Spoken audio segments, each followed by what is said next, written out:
he would do a lot of foul shit behind the scenes. He would do some foul shit, like hating on, like doing things with people I'd done business with that he done business with. He would say shit. And I was like, he said that to you? Right. I was like, yeah. So all right.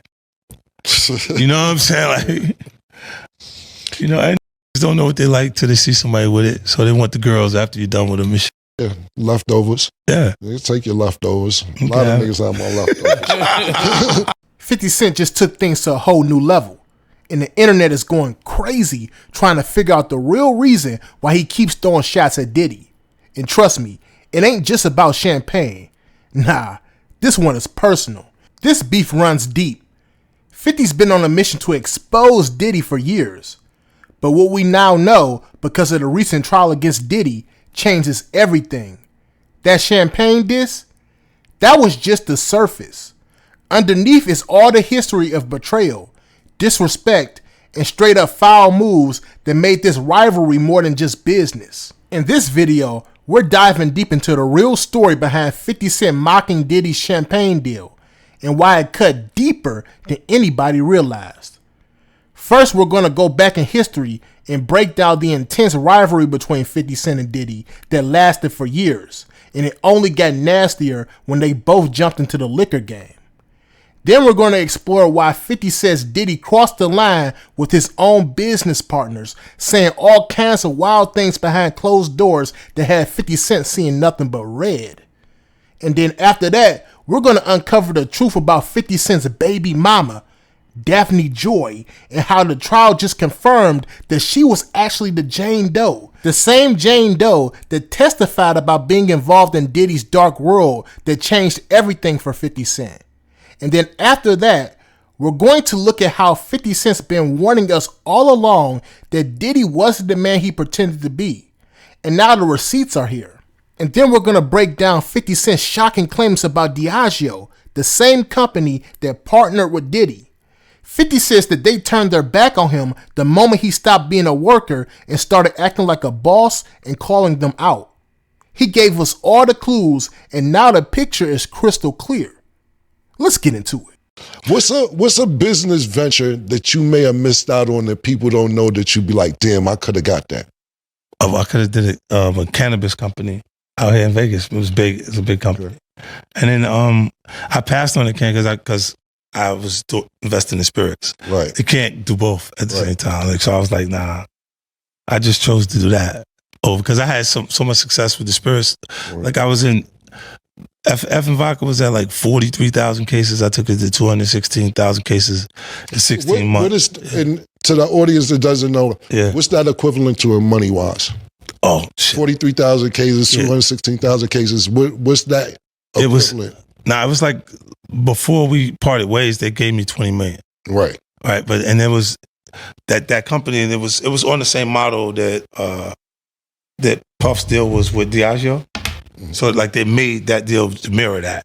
Right. So this why I was like, no more puffy juice. And not because we had no specific beef, but we had competing products at that point. So if my corner is over here, your corner is over there, I got to make my corner feel cooler. Right. And he wasn't producing any new music or anything new that would make him cooler at that point. So it's like, I'll just stay active and keep putting it out there.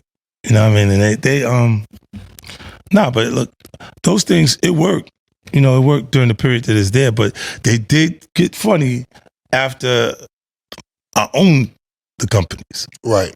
So it's cool for the work for them. When you work for them. But as soon as you start not working for them, shit get a little different. And this is when, you know, like, don't think that the stuff that you see from Puffy is not, let's say this, these companies are like $3 billion a year. Right? So they got lobbyists. Mm-hmm. The government they don't police the spirits business. The discus board does, but when they do something wrong, the discus board gives them a fine. What does the fine mean to us if we're getting $3 billion a year, Cap? Right. Just pay the fine, get them up out of here, and let's do it again if we have to. Mm-hmm. Right? If it's breaking the business go the right way, that's the way it works. So it's kind of interesting. I think that civil suit turned into a look. They looked at it like maybe it's a criminal situation. Right. A little early, and it could have been that same the same lobbyists and the same people to use their connections to make that happen for Puff. Is that kind of why you was going hard on him the last couple years? Is it because of the liquor situation? Because to be honest, since the situation he's in now, it's kind of like you fell back on him. Was this all over the liquor, or you just said? Well, most of that was motivation. That was competing, right? For with brands, and he was ahead of me, right? Because he had been working on Ciroc and stuff like that, and integrating it into our culture with Coco Loso and different things with different people, right, connected to it. So, yeah, that's what that was. But when you look at, he would do a lot of foul shit behind the scenes. He would do some foul shit. Like hating on, like doing things with people I'd done business with, that he done business with. He would say shit. And I was like, he said that to you? Right. I was like, yeah, so all right. You know what I'm saying? Like, and don't know what they like till they see somebody with it. So they want the girls after you're done with them and shit. Yeah, leftovers. Yeah. You take your leftovers. A lot of niggas have more leftovers. 50 Cent and Diddy haven't liked each other for a long time. And if you think this is just about rap beef, think again. This is way deeper than that. This is a war between two moguls who just happened to start out in hip-hop. It's been tension for years. Public jabs, subtle shots, and full-blown social media trolling. And when that liquor money got involved, that just added gasoline to the fire. See, 50 Cent was already doing his thing with effing vodka. He took that brand from 43,000 cases to 216,000 in just 16 months. That ain't regular at all. That's legendary hustle. He even said it himself when he said, "They gave me 20 million. That deal was modeled just like the one Diddy had with Ciroc through Diagio.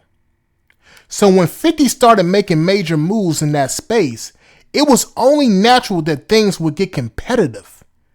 50 even said, "No more puffy juice."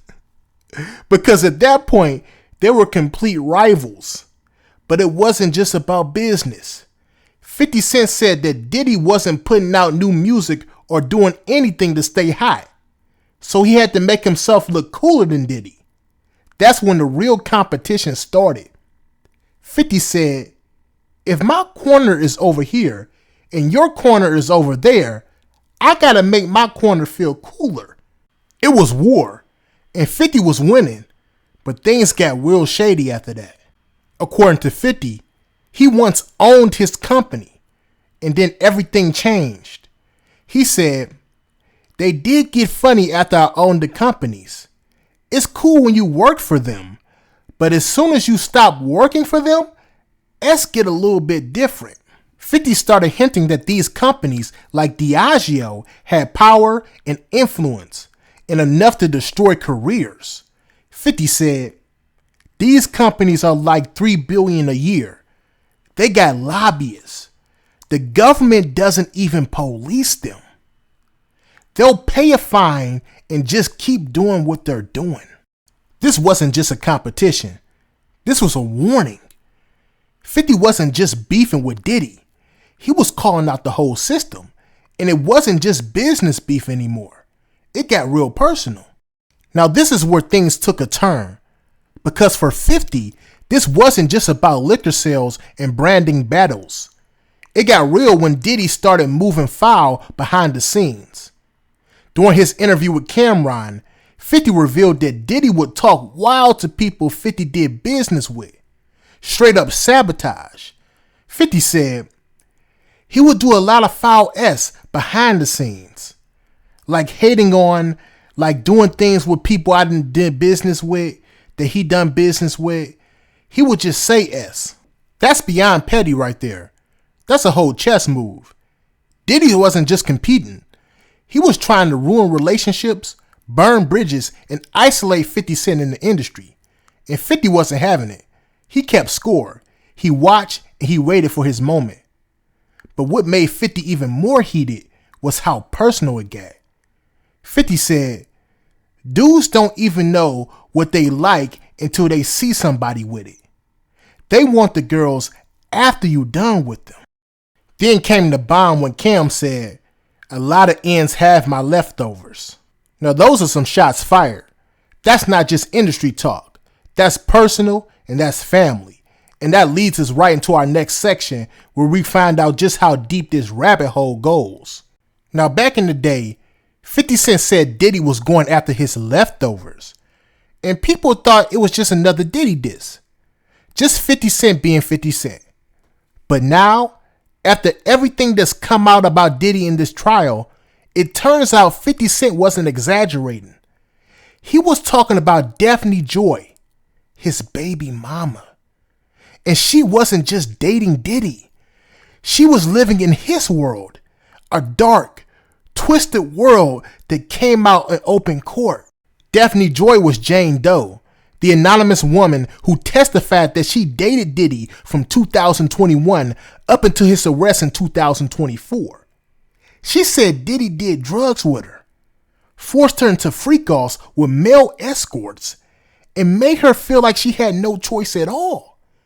And she only stayed with him because he was paying her bills, in particular, her rent, her child care, and everything. That testimony rocked the internet. Everybody started to connect the dots. The same Jane Doe who said she used to date a man who had beef with Diddy, that's 50 Cent. The same 50 Cent who warned us about Diddy years ago.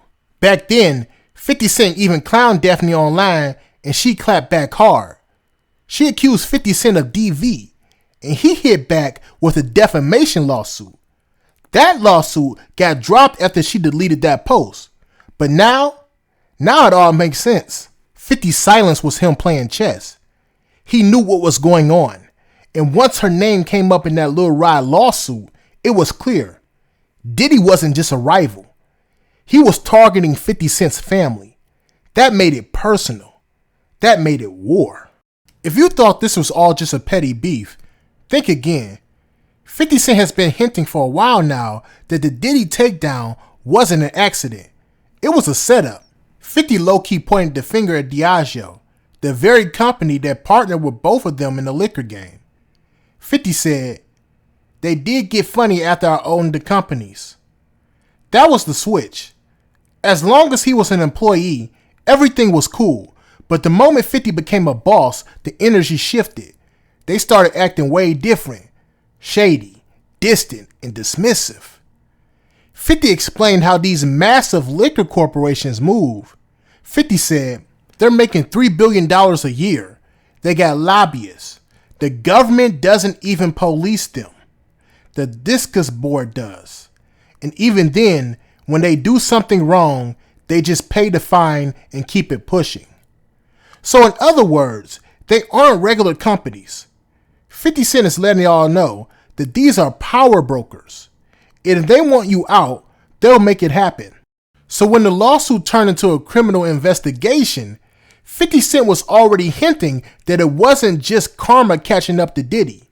It was influence, it was pressure, and it was the system turning on him. And 50 Cent, who had watched all this from both sides, employee and boss, knew exactly what he was seeing. That's why 50 fell back. That's why he stopped clowning Diddy, because the game had changed. And when the sharks are circling, even 50 Cent knows when to step back and let the bodies hit the floor. 50 warned us. He told us. And now that everything's coming to light, we all see it clearly. Let me know what y'all think. Was 50 Cent right all along? And is Diddy finally getting what's been coming to him? Drop your thoughts in the comments down below. And make sure you like, comment, and subscribe. Peace.